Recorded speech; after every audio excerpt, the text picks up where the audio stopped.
अस्सलामुअलैकुम बच्चों, मैं हूं आपका टीचर मासूम माजिद और आज बेटा हम लोग वापस आए हैं अपनी फोर्थ वीडियो के साथ। तो बेटा जी मियोसिस का सेकंड पार्ट आज हम लोग कवर करेंगे। लास्ट टाइम बेटा जी हम लोगों ने बात की थी मियोसिस के पार्ट 1 पे। तो बेटा जी लास्ट टाइम जो हम लोगों ने बात की थी उसमें हम लोगों ने मियोसिस के प्रोफेज 1 की बात की थी, जिसमें हम लोगों ने देखा कि पहले फेज हमने पढ़ा लिप्टोटीन, जाइगोटीन और पैकेटीन हम लोग पढ़ चुके हैं, जिसमें हम लोगों ने देखा कि लिप्टोटीन में क्रोमोसोम जो है विजिबल हो जाते हैं और जाइगोटीन में साइनेप्सिस यानी कि पेयरिंग कर जाते हैं और उसके बाद पैकेटीन में क्रोमोसोम जो है वो आपस में क्रॉसिंग ओवर कर जाते हैं। तो बेटा क्रॉसिंग ओवर के बारे में आपको बताया था कि जब नॉन सिस्टर क्रोमैटिड्स आपस में एक दूसरे के साथ अपने सेगमेंट्स, अपने टुकड़े शेयर करेंगे उसको क्या कहेंगे, क्रॉसिंग ओवर कहेंगे। तो बेटा ये जनरल सा बेटा जी रिवीजन थी जो आप लोगों के पिछले लेक्चर के हवाले से थी। उम्मीद करता हूं कि आप लोगों को पिछला लेक्चर अच्छा लगा होगा और बेटा आप लोगों के सपोर्ट के लिए बहुत बहुत शुक्रिया। और बेटा जी अगर आपको वीडियो पसंद आए तो इस वीडियो को जो है आप लाइक करें, ठीक है, चैनल को सब्सक्राइब भी करें और अपने फ्रेंड्स के साथ शेयर करें अगर आपको लगता है कि ये वीडियो उनका भला कर सकती है। तो बेटा जी आगे हम शुरू करते हैं अपने टॉपिक को। तो आज जो हमारा नेक्स्ट फेज है जिसके बारे में हम लोगों ने बात करनी है, ये प्रो फेज का अगला फेज है जिसको हम लोग कह रहे हैं डिप्लोटीन। ठीक है जी। अब बेटा यहाँ तक क्या हो चुका है, यहाँ तक क्रोमोसोम जो है वो क्रोमैटिन कंडेंस होकर क्रोमोसोम में चेंज हो चुका है, क्रोमोसोम की पेयरिंग भी हो चुकी है, क्रोमोसोम ने क्रॉसिंग ओवर भी कर ली है। अब क्रॉसिंग ओवर के बाद बेटा क्या होगा, तो सबसे ऊपर बेटा जी देखें लिखा हुआ है homologous chromosome repel each other. अब बेटा क्या होगा कि जो क्रोमोसोम पहले आपस में पेयरिंग और क्रॉसिंग ओवर जिन्होंने की हुई थी, अब वो आपस में एक दूसरे को रिपेल करना शुरू कर देंगे। रिपेल का मतलब होता है बेटा धकेलना, यानी पहले वो आपस में जुड़े हुए थे, ठीक है, किसके जरिए, through points of attachment called chiasmata, और बेटा वैसे भी वो आपस में जुड़े होते हैं। तो जब बेटा क्या होगा कि बेटा जी जो डिप्लोटीन जब स्टार्ट होगी तो जो होमोलोगस क्रोमोसोम का पेयर है वो एक दूसरे को रिपेल करना शुरू कर देगा। और सेकंड पॉइंट उसके बाद कह रहा है दे सेपरेट लेंथ वाइज। बेटा लेंथ वाइज का मतलब है कि ऐसे लंबाई के रुख में जो होमोलोगस का पेयर है वो क्या हो जाए, वो सेपरेट होना शुरू हो जाएगा। अच्छा ये बात याद रखिएगा, डिप्लोटीन में सेपरेशन शुरू होती है, कंप्लीट नहीं होती। तो जो होमोलोगस का क्रोमोसोम का पेयर है वो बेटा आपस में एक दूसरे को रिपेल करना शुरू कर देगा और उसके बाद उनकी सेपरेशन शुरू हो जाएगी, किसके जरिए, लेंथ वाइज, यानी लंबाई रुख उनकी सेपरेशन होना एक दूसरे से शुरू हो जाएगी। लेकिन डिप्लोटीन में chromosome are still attached at the point of chiasmata. ठीक है, डिप्लोटीन में बेटा जी होमोलोगस क्रोमोसोम ने एक दूसरे को रिपेल करना शुरू कर दिया है और अब लेंथ वाइज वो एक दूसरे से अलग होना शुरू हो जाएंगे, लेकिन क्रोमोसोम फिर भी बेटा जी कियाजमेटा के जरिए अटैच रहेंगे। कियाजमेटा के बारे में आपको लास्ट लेक्चर में बताया था कि point of attachment of chromosome, यानी कि बेटा आप लोग ये देखें कि ये दो जो होमोलोगस क्रोमोसोम हैं ये आपस में जिस पॉइंट के जरिए जुड़े उस पॉइंट का नाम क्या है, कियाजमेटा। ठीक है, तो बेटा जी क्रोमोसोम जो है वो लेंथ वाइज सेपरेट हो जाएंगे लेकिन कियाजमेटा के जरिए फिर भी जुड़े रहेंगे। तो ये क्या है आप लोगों का डिप्लोटीन।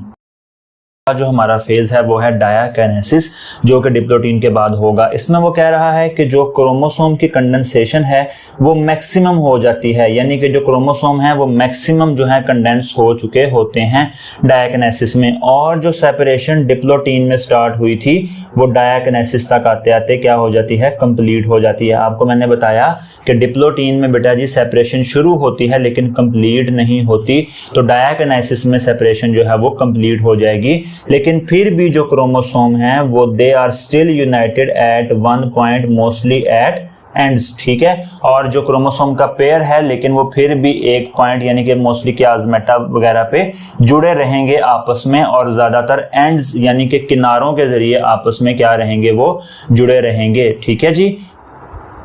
तो बेटा उसके बाद अगर हम लोग बात करें लास्ट पॉइंट की, तो ये लिखा हुआ है कि जो न्यूक्लियोलाई हैं वो डिसअपेयर हो जाते हैं। ठीक है जी, डायाकिनेसिस का जो लास्ट पॉइंट है वो क्या है कि जो न्यूक्लियोलाई हैं वो डिसअपेयर हो जाएंगे, यानी कि जो न्यूक्लियोलस है, एक सिंगल हो तो न्यूक्लियोलस, ज्यादा हो तो न्यूक्लियोलाई। ठीक है, और बेटा जी डायाकिनेसिस के एंड तक जो न्यूक्लियोलाई हैं या न्यूक्लियोलस है वो डिसअपेयर हो जाएगा।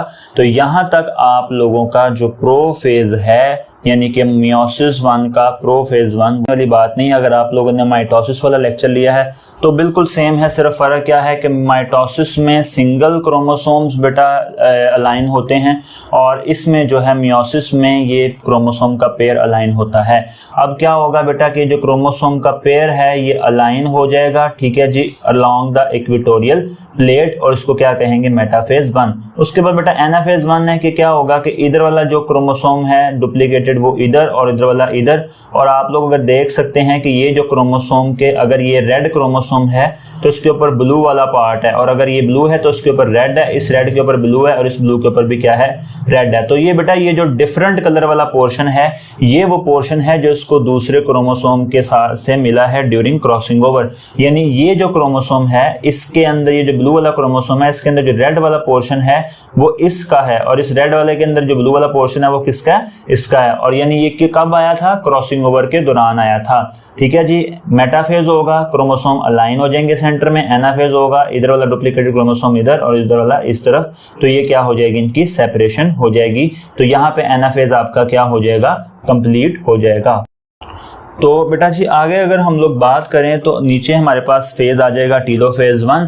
ठीक है, ये भी बेटा वैसे ही है जैसा माइटोसिस का था, फर्क वही बेटा क्रोमोसोम के पेयर्स का ही है कि अब क्या हो जाएगा, ये रिवर्सल ऑफ प्रोफेज होता है। ठीक है जी, न्यूक्लियर इन्वेलप वापस आ जाएगी, न्यूक्लियोलस वापस आ जाएगा और ये दो सेल में डिवाइड होने की तैयारी करना शुरू हो जाएंगे। यानी कि जो आपको माइटोसिस में बताया था वही बेटा टीलोफेज में होगा, सिर्फ फर्क क्या है, क्रोमोसोम्स का फर्क है।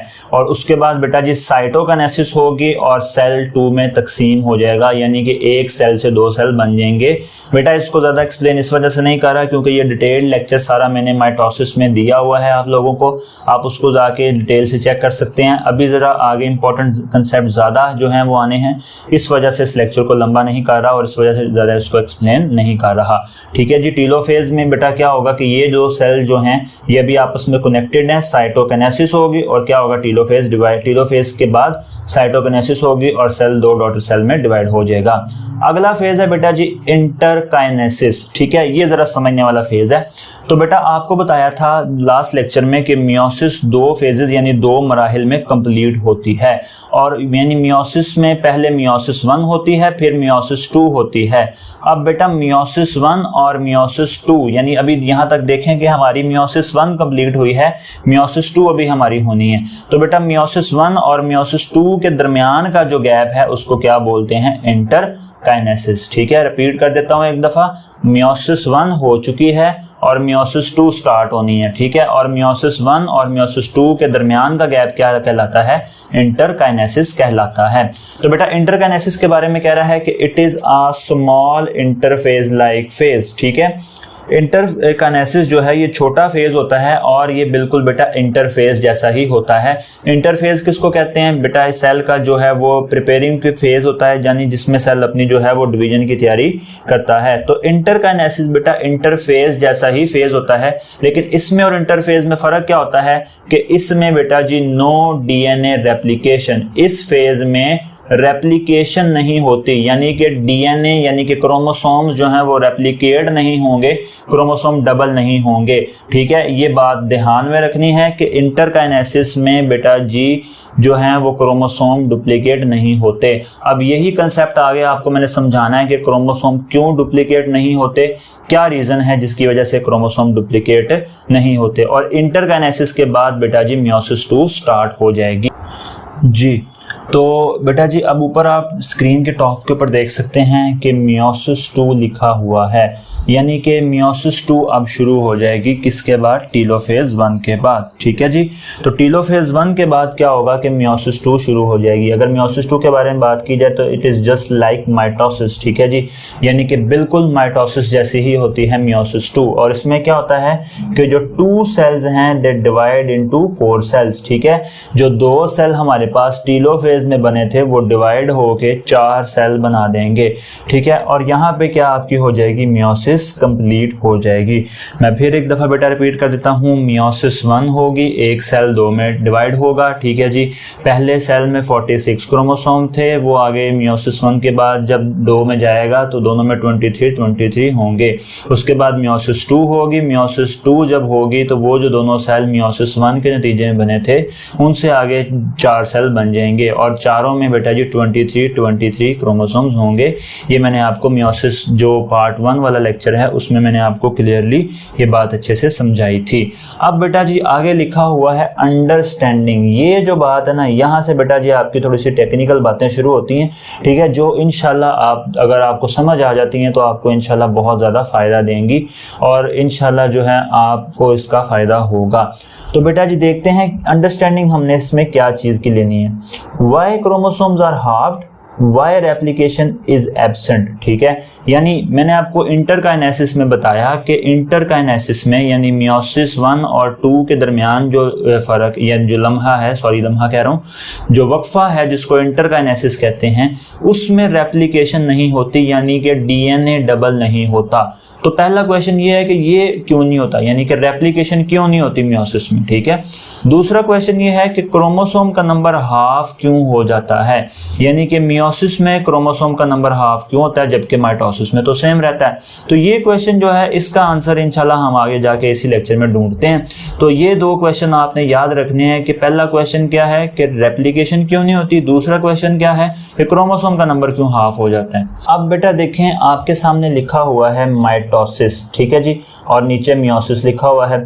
अब जरा मैं पहले आपको बेटा जी एक्सप्लेन करूंगा कि माइटोसिस में क्रोमोसोम की डिवीजन कैसे होती है, यानी कि कैसे जो है वो क्रोमोसोम जो है वो डिवाइड होते हैं माइटोसिस में, और मियोसिस में कैसे डिवीजन होती है। तो बेटा सबसे पहले ये समझ लें कि माइटोसिस में एक डिवीजन होती है और मियोसिस में 2 होती हैं। ये बात पहले अच्छे से याद कर लें, माइटोसिस में एक डिवीजन और मियोसिस में 2 डिवीजन। ठीक है जी, माइटोसिस में एक डिवीजन के बाद 2 सेल बनते हैं, मियोसिस में एक डिवीजन के बाद 4 सेल बनते हैं। ठीक है जी, ये बातें माइंड में रखें और उसके बाद आगे इंशाल्लाह चलते हैं।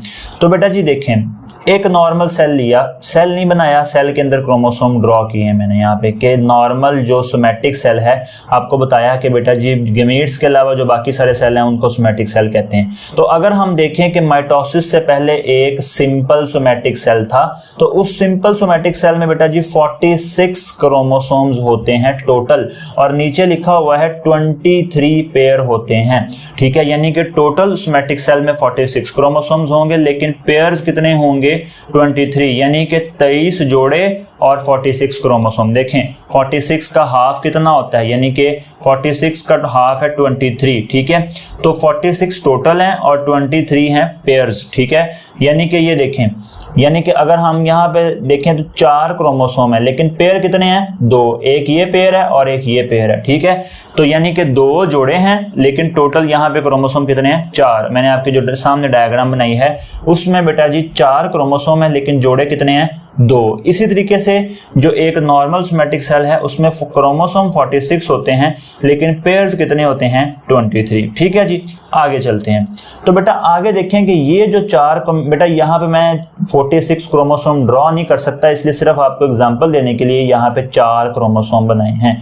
ये बात माइंड में रखिएगा, तो सिर्फ आपको समझाना है कि हो क्या रहा है। तो बेटा ये जो 2 पेयर्स थे क्रोमोसोम के, ठीक है, अब ये जाएंगे एस फेज में। कब? जब इंटरफेज होगा। याद रखिएगा माइटोसिस की बात कर रहा हूं, मियोसिस की नहीं कर रहा। ठीक है जी, ये बेटा 2 पेयर्स हैं क्रोमोसोम के, ये माइटोसिस करेंगे। अब माइटोसिस के बाद ये हो गए इस शेप में आ जाएंगे। ये आपको लास्ट लेक्चर में बताया था उससे बोनस कंसेप्ट वाले में कि ये सिंगल क्रोमोसोम है और ये डुप्लीकेटेड क्रोमोसोम है। अब असूली तौर पे तो ये होना चाहिए था कि हम कहते हैं जी कि ये जो हैं ये 96 क्रोमोसोम्स हैं। ठीक है, क्योंकि पहले 46 थे तो डबल हुए तो 96 होने चाहिए, सॉरी 46 का 46 92, हाँ जी। तो ये कितने होते हैं जी 92 होने चाहिए। असूली तौर पे हम कहते हैं ये कितने होने चाहिए 92 होने चाहिए, लेकिन हमने 46 लिखे हुए हैं। क्यों 46 लिखे हुए हैं बेटा? रीजन ये है कि ये एक ही क्रोमोसोम है, ठीक है, और उसकी दूसरी जो दो बाजू, तो ये देखना ये क्रोमोसोम था, इसकी दो बाजू नई एक्स्ट्रा बन गई हैं, तो उसकी जो दो बाजू बनी है वो उसी का ही पार्ट है, यानी वो उसकी डिट्टो कॉपी है, ठीक है। तो इसको हम अलग इस वजह से कंसीडर नहीं कर रहे क्योंकि बेटा ये उसी की डिट्टो कॉपी है, ठीक है, यानी एक ही क्रोमोसोम की दो कॉपीज हैं जो आपस में जुड़ी हुई हैं, ठीक है। एक दफा फिर समझ लें, यहाँ पे जो ये ब्लू क्रोमोसोम है, जब एस फेज से ये ब्लू क्रोमोसोम गुजरा, रेप्लिकेशन यानी डुप्लीकेशन से गुजरा, तो इस ब्लू क्रोमोसोम की दो बाजू और आ गई, ठीक है। अब ये जो दो बाजू आई हैं ये इसी पहले वाले की क्या है डिट्टो कॉपी है, ठीक है। तो अगर आपके पास एक डॉक्यूमेंट है और आप उसकी 5 कॉपीज करवाते हैं तो आपके पास बेटा जी 5 कॉपीज होंगी, लेकिन सबके ऊपर इंफॉर्मेशन क्या होगी सेम होगी, ठीक है। तो इसी वजह से हम इसको क्या कंसीडर कर रहे हैं, हम इसको 46 क्रोमोसोम ही कंसीडर कर रहे हैं। लेकिन होगा क्या कि ये क्या है, क्योंकि इसके ऊपर इंफॉर्मेशन सबके ऊपर क्या है सेम है, यानी कि ये दोनों का आपस में सेम है, ये दोनों की आपस में सेम है, इन दोनों की आपस में सेम है, इन दोनों की आपस में सेम है, यानी कि जो 4 बाजू आपस में जुड़े हुए हैं उन चारों बाजुओं के ऊपर इंफॉर्मेशन क्या है बेटा सेम है। इस वजह से हम उसको 92 कंसीडर नहीं कर रहे, ठीक है जी। क्या हुआ बेटा जी 46 क्रोमोसोम थे, एस फेज में हो गए, वो डुप्लीकेटेड में चेंज हो गए, डुप्लीकेटेड क्रोमोसोम में। अब उसके बाद क्या होगी जी माइटोसिस होगी। ये सारा मामला माइटोसिस से पहले का था। अब माइटोसिस होगी और बेटा जी ये जो ब्लू क्रोमोसोम था ये आगे 2 सिंगल में चेंज हो गया। कब एनाफेज के बाद। ये भी बेटा जी 2 में चेंज हो गया, नीचे वाले भी 2 में चेंज हो गए। तो अब आप देखें कि माइटोसिस में क्या हुआ है, इन 4 से आगे टोटल 8 बने हैं, ठीक है। और ये जो 8 बने हैं इनमें से जिन पर टिक लगाया है ये बेटा जी दे दिए जाएंगे आने वाले डॉटर सेल को, और जिनके ऊपर टिक नहीं है वो उसी सेल के पास मौजूद रहेंगे। इस वजह से डीएनए को रेप्लिकेट किया जाता है माइटोसिस में। क्यों? क्योंकि जो नए आने वाला सेल है उसको बेटा जी नया उसको भी क्रोमोसोम देने होते हैं, ठीक है। तो ये देखें ये दोनों ऊपर वाले ब्लू क्रोमोसोम बिल्कुल सेम है, आपको बताया है, क्योंकि ये दोनों एक दूसरे की क्या है डिट्टो कॉपी है। रेड वाले ऊपर वाले दोनों सेम है, नीचे वाले 2 रेड सेम है, ये नीचे वाले ब्लू आपस में सेम है, एक दूसरे के साथ नहीं। ये बात याद रखिएगा, ये दोनों ब्लू आपस में सेम है, ये ब्लू और रेड सेम नहीं है, ये ब्लू और ये रेड सेम नहीं है, ये ब्लू दोनों आपस में सेम नहीं है, ये दोनों रेड आपस में सेम नहीं है, ठीक है। ये दोनों ब्लू आपस में सेम है, ये दोनों रेड आपस में सेम है, ये दोनों रेड आपस में सेम है, ये ब्लू दोनों आपस में सेम है। क्यों? क्योंकि कॉपीज बनी है, ठीक है जी। तो क्या होगा कि ये 4 जिनके ऊपर टिक लगा है ये दे दिए जाएंगे। देखें हमने हर सेट में से एक एक क्रोमोसोम देना आने वाली डॉटर सेल को, ठीक है। देखें ये नहीं करना कि 2 इधर से ले लिए, एक इधर से और एक इधर से, नहीं नहीं नहीं, ठीक है। हमने क्या करना है जी, हमने हर पेयर में से एक एक क्रोमोसोम देना है आने वाले डॉटर सेल को, ताकि डॉटर सेल के पास इंफॉर्मेशन क्या रहे पूरी रहे। जितनी इनके पेरेंट सेल में इंफॉर्मेशन थी वही इंफॉर्मेशन जाएगी डॉटर सेल में, ठीक है। यानी कि हमारे पास 4 क्रोमोसोम थे, ठीक है, और चारों की एक एक कॉपी हमने किसको दे दी है डॉटर सेल को दे दी है। ये काम किस में हो रहा है माइटोसिस में हो रहा है। अभी 2 क्वेश्चंस आप लोगों ने वही याद रखने हैं कि बेटा जी क्रोमोसोम हाफ क्यों हो जाते हैं मियोसिस में और रेप्लिकेशन क्यों नहीं होती मियोसिस में। अब मियोसिस की बात करें, पहले हमने की थी माइटोसिस की बात, ठीक है जी। अब वैसे ही हम 4 क्रोमोसोम कंसीडर कर लेते हैं मियोसिस में। ये वाली फेज मैंने डायरेक्ट यहाँ पे लिख दी है, ठीक है जी। ऊपर मैंने ये लिखने की जो है ना उसको जरूरत नहीं समझी, ठीक है। यहाँ से मैंने डायरेक्ट ही लिख दिया है ये 4 डुप्लीकेटेड क्रोमोसोम, यानी कि टोटल 46 डुप्लीकेटेड क्रोमोसोम हैं। किसकी स्टार्टिंग पे? मियोसिस की स्टार्टिंग पे, ठीक है जी। अब क्या होगा कि मियोसिस जो है, ये बात याद रखिएगा, माइटोसिस हो रही है सोमैटिक सेल में, ठीक है, और ये किस में हो रही है जर्म लाइन सेल में, यानी मियोसिस के जरिए गैमीट्स बनने हैं, ठीक है जी। अब क्या होगा बेटा, ये जो 46 डुप्लीकेटेड क्रोमोसोम हैं ये बेटा जी मियोसिस 1 के बाद जाएंगे और हो जाएंगे 23 दोनों सेल्स में। अब देखें मैंने 23 बनाए हैं, असूली तौर पे ये 46 हैं, ठीक है, क्योंकि ये डुप्लीकेटेड हैं। लेकिन मैं इनको 23 क्यों कह रहा हूँ? क्योंकि इनके ऊपर क्या है, ये एक दूसरे की कॉपी हैं, यानी कि ये 2 क्रोमोसोम है, निकलने तो इसमें से 4 है ना टोटल, लेकिन मैं इनको क्या कंसीडर कर रहा हूँ 2, क्योंकि ये दोनों ब्लू एक दूसरे की कॉपी हैं और ये दोनों रेड जो है एक दूसरे की कॉपी हैं, ठीक है। इस वजह से इनको मैं क्या कंसीडर कर रहा हूँ 2, और इनको भी क्या कंसीडर कर रहा हूँ 2, ठीक है। तो ये जो 46 डुप्लीकेटेड थे ये 23 एक में चले जाएंगे और 23 किस में चले जाएंगे, दूसरे में चले जाएंगे। उसके बाद मियोसिस 2 होगी और बेटा जी जो आने वाले सेल होंगे उनमें सिंगल सिंगल जो हैं वो 23 क्रोमोसोम्स होंगे, और बेटा ये 23 जो हैं ये पेयर्स की फॉर्म में नहीं होंगे। और नीचे वाले में भी ऐसा ही होगा कि ये जो 23 गए हैं ये बेटा जी आगे जाएंगे और क्या होंगे, दोनों सेल्स में 23 हो जाएंगे। तो बेटा अगर बात करें तो ये जो चारों क्रोमोसोम हैं इनमें चारों जो सेल हैं इनमें 23 क्रोमोसोम्स होंगे, और 23 जो क्रोमोसोम्स हैं ये पेयर्स की फॉर्म में नहीं होंगे। अब हमने इंटरकाइनेसिस में पढ़ा कि बेटा जी रेप्लिकेशन नहीं होती, और इंटरकाइनेसिस किसके दरमियान था, मियोसिस 1 और मियोसिस 2 के दरमियान जो वक्फा था वो क्या था, इंटरकाइनेसिस था। अब इसमें रेप्लिकेशन क्यों नहीं होती, देखें बेटा जो क्रोमोसोम पाए जा रहे हैं इन दोनों सेल्स में जिन्होंने मियोसिस 2 करनी है, इनके बेटा सेल्स इनके क्रोमोसोम जो हैं वो ऑलरेडी डुप्लीकेटेड हैं। जो सेल्स मियोसिस 2 करने जा रहे हैं इन सेल्स के क्रोमोसोम ऑलरेडी डुप्लीकेटेड हैं, तो इस वजह से बेटा जी जो है वो डुप्लीकेशन नहीं होती, ठीक है। एक तो ये रीजन है कि वो क्रोमोसोम ऑलरेडी डुप्लीकेटेड हैं। दूसरा इसका रीजन क्या है, अभी जरा ध्यान से बात सुने। अगर ये जो है क्रोमोसोम ये डुप्लीकेट हो जाते, यानी मियोसिस 1 के बाद डुप्लीकेशन हो जाती, तो इन दोनों सेल्स में क्या होता, इन दोनों सेल्स में बेटा जी 46 क्रोमोसोम्स होते, और इन दोनों सेल्स में भी क्या होते, 46 क्रोमोसोम होते। इसका मतलब ये चारों गैमीट्स हैं, क्योंकि गैमीट्स में मियोसिस हो रही है, तो गैमीट में क्या हो जाएगा, 46 क्रोमोसोम हो जाएंगे, ठीक है। अब बेटा याद रखें गैमीट्स में 46 क्रोमोसोम क्यों नहीं होने चाहिए और क्यों 23 होने चाहिए, नीचे बेटा इस बात का जवाब है, एंड पे देखें शाबाश, ठीक है जी। तो ये देखें गैमीट्स कौन से होते हैं, स्पर्म और एग, और स्पर्म भी मियोसिस के जरिए बनते हैं तो उनमें 23 क्रोमोसोम होते हैं, एग भी मियोसिस के जरिए बनता है उसमें 23 क्रोमोसोम होते हैं। अब क्यों इन दोनों में 23 होने चाहिए, क्योंकि बेटा जब रिप्रोडक्शन होनी है, फर्टिलाइजेशन होनी है, स्पर्म और एग ने आपस में मिलना है और इन्होंने मिलकर बनाना है जाइगोट, जिसके क्रोमोसोम कितने होंगे, 46 क्रोमोसोम पूरे होंगे, तो तब वो जाइगोट जो है वो क्या होगा, हेल्दी होगा, ठीक है। यानी कि तब वो जो बच्चा है वो क्या होगा, हेल्दी होगा, नॉर्मल होगा। आप लोगों को पता है कि जो ह्यूमंस हैं, इंसान हैं, इन नॉर्मल ह्यूमन के अंदर, नॉर्मल इंसान के अंदर बेटा जी 46 क्रोमोसोम पाए जाते हैं सोमैटिक सेल में, ठीक है। तो बेटा जी ये गैमीट्स जब आपस में मिलेंगे और इनमें 23 होंगे तभी जाइगोट में 46 आएंगे। अब देखें स्पर्म में अगर 46 हैं और एग में 23 हैं तो ये कितने हो जाएंगे, ये बेटा जी 69 हो जाएंगे, तो जाइगोट में तो 46 चाहिए, तो क्या हुआ बेटा जी, जाइगोट एबनॉर्मल हो गया। इसी तरह अगर एग में बेटा जी क्रोमोसोम जो हैं वो 23 से ज़्यादा या कम हो जाते हैं या 46 हो जाते हैं, तो जब स्पर्म एग के साथ मिलेगा तो फिर मामला क्या हो जाएंगे, ख़राब हो जाएंगे, और जो जाइगोट है वो क्या होगा, एबनॉर्मल होगा। इस वजह से बेटा जी मियोसिस जो है उसके अंदर क्रोमोसोम हाफ होते हैं, ताकि बेटा जी गैमीट्स में 23 क्रोमोसोम आए, और जब गैमीट्स आपस में मिलें तो दोनों गैमीट्स के मिलने से जाइगोट के क्रोमोसोम पूरे रहें, ठीक है जी। और बेटा इसी वजह से रेप्लिकेशन भी नहीं होती, क्योंकि फिर क्रोमोसोम डबल हो जाएंगे और फिर मामला खराब होंगे, ठीक है जी।